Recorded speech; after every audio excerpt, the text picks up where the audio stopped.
Olá, boa tarde a todos.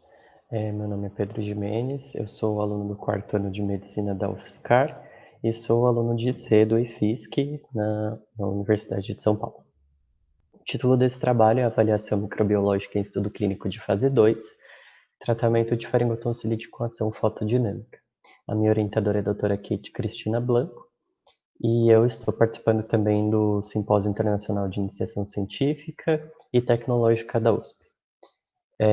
Para iniciar, né, contextualizando um pouco sobre como foi feito esse trabalho, ele foi feito dentro de um estudo clínico fase 2, né, então essa avaliação microbiológica ela foi feita no contexto do estudo clínico de fase 2, e esse estudo clínico ele comparava a terapia fotodinâmica mais o antibiótico no tratamento das infecções bacterianas de faringe, né, nas faringotonsilites, com o placebo da terapia fotodinâmica mais o antibiótico.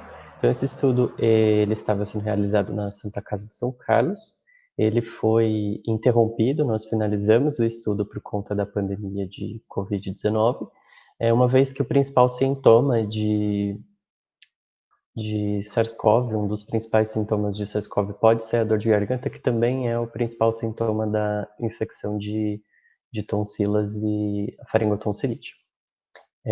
Os pacientes precisavam ir muitas vezes para a Santa Casa, então nós optamos por interromper o protocolo por enquanto, e os dados, né, interinos, essa avaliação que vai ser feita sobre os dados parciais da resposta terapêutica, ela vai ser apresentada por outros integrantes do nosso grupo de pesquisa.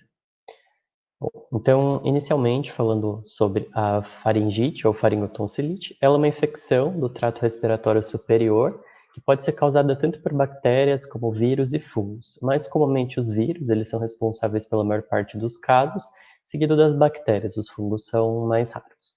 No caso da infecção pelas bactérias, o tratamento atualmente ele consiste na administração de antibióticos.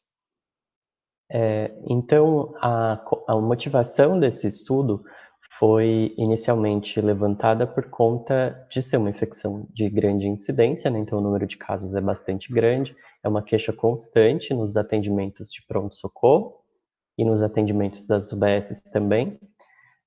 E além da grande incidência, existe uma dificuldade no diagnóstico etiológico. Essa dificuldade ela existe porque, uma vez que o médico recebe um paciente com queixa de infecção de garganta, ele precisa decidir, através dos critérios clínicos, dos achados do exame físico e da história clínica desse paciente, se esse paciente tem uma infecção viral ou uma infecção bacteriana. No caso da infecção viral, nós não temos opções de terapia indicadas especificamente contra os vírus para esses casos, e no caso da infecção bacteriana, a indicação seria feita a prescrição dos antimicrobianos.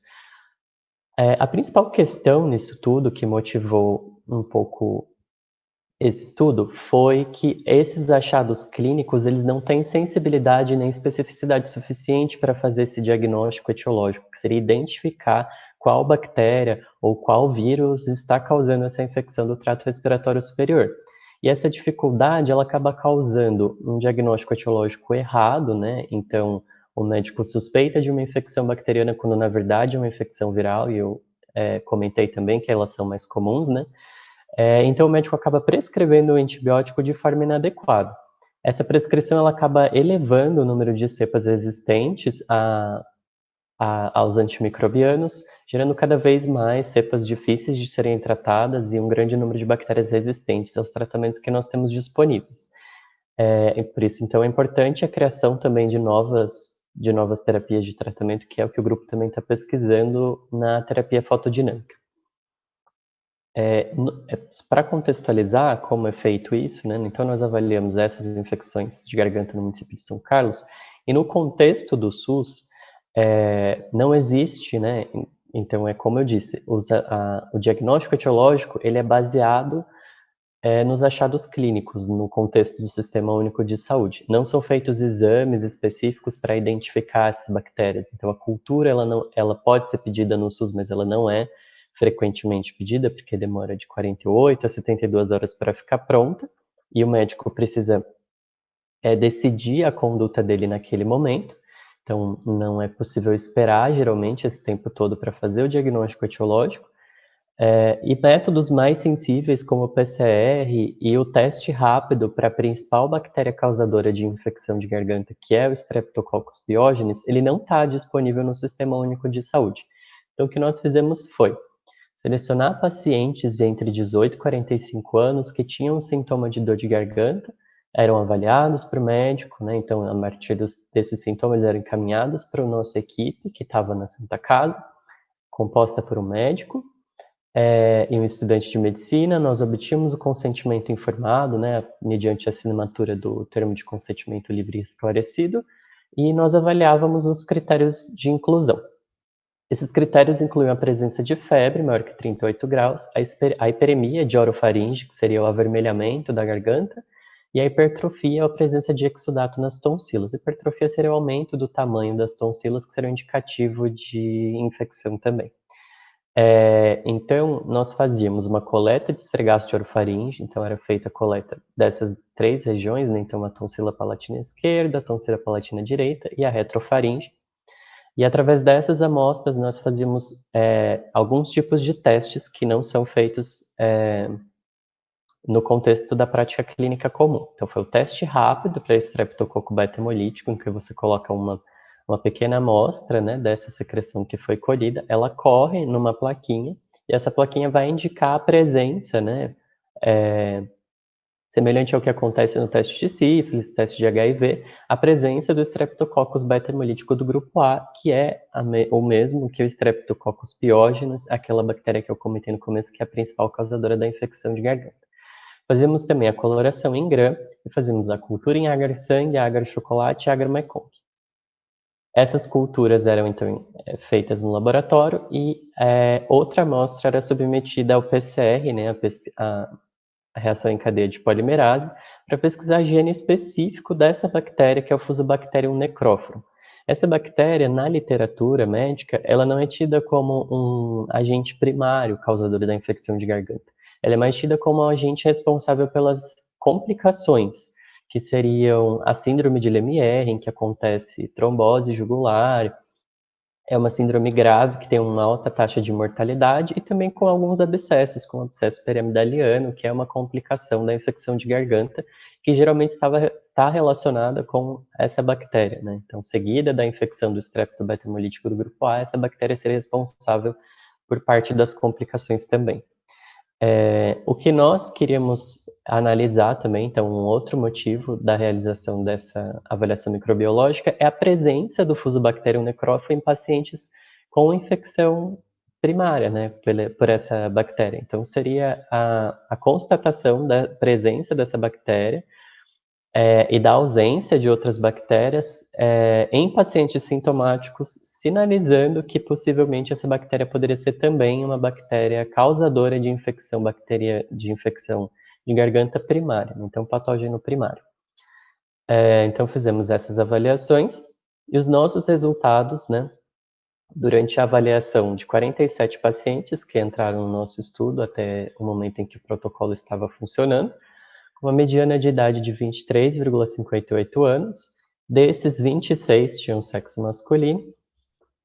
E o que nós verificamos foi uma prevalência de 26% dessas infecções pelo Streptobeta hemolítico do grupo A, 8% relacionados ao Fusobacterium, e o restante principal, que seriam outras bactérias, seriam Streptococcus beta hemolítico do grupo B e grupo C, Pseudomonas aeruginosa, Prevotella intermedia, a Haemophilus influenza e a Staphylococcus aureus. Essas outras bactérias, elas são menos importantes, porque elas não estão relacionadas com infecção grave ou com complicações, e elas são, como a gente pode perceber aqui no gráfico, responsáveis pela minoria dos casos.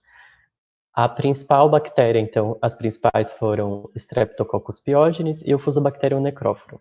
Esses 25 outros casos de infecção são casos em que não houve crescimento nas culturas e não houve detecção, nem pelo teste rápido, nem pelo PCR, de Streptopyogenes ou de Fusobacterium necrophorum. Então, possivelmente, essas infecções elas são causadas por patógenos virais. Um outro dado importante, que também estava no escopo da nossa pesquisa, uma vez que nós queríamos fazer essa avaliação microbiológica, né, na cidade de São Carlos, em pacientes adultos, foi uma alta resistência, né, uma alta taxa de resistência à azitromicina, que é um antibiótico da classe dos macrolídeos, e o Streptococcus piógenes apresentou, nas cepas que nós isolamos, 62,5% de resistência a esse antibiótico. Então, são 5 dos casos que nós identificamos. E isso tem uma relevância prática, né, porque esse antibiótico ele é extremamente prescrito na prática clínica para esses tipos de infecções e nós conseguimos mostrar que, na maioria dos casos, ela pode ser ineficaz. A relevância dessas bactérias e de conseguir levantar essas etiologias como causadoras dessas infecções reside principalmente na identificação, né, na confirmação do Streptococcus pyogenes como principal agente causador das faringotonsilites, uma vez que ele está relacionado com várias complicações também. Uma delas é a febre reumática, que é comum no Brasil, e ela pode causar doenças valvares, né, que seriam uma possível destruição, uma alteração da funcionalidade das válvulas cardíacas, podem gerar insuficiências valvares na vida adulta, e essas infecções, né, ocorrendo nesses pacientes poderiam levar a essas complicações e a outras complicações também. E no caso do Fusobacterium necróforo, a importância residiu principalmente em demonstrar que esse patógeno pode ser um patógeno primário na infecção de garganta. Então, nós comparamos fazendo esses exames que não são feitos na prática de rotina no Sistema Único de Saúde e nem mesmo nos sistemas particulares em geral. Essas foram as nossas conclusões, os nossos resultados.